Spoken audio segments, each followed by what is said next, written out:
Testing Hermes Lite 2 without the companion board. I'm going to turn the radio on, as you see, and the MOX works just fine. Turn it on and off, no problems. Turn the radio off. Turn the radio back on.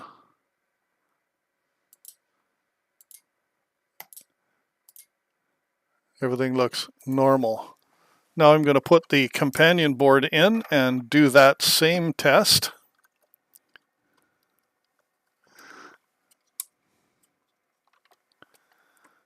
Okay, the companion board is now in, and we'll turn the radio on. Automatically, the MOX button is turned on. It says press to cycle. Pressing, nothing happens.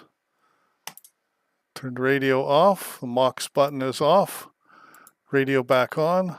MOX button is locked on transmit. I'll turn it off. Remove the companion board. Turn the radio back on.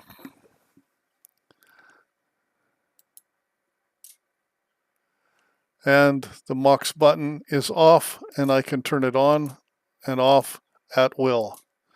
Appears that the plus board, companion board, has a problem.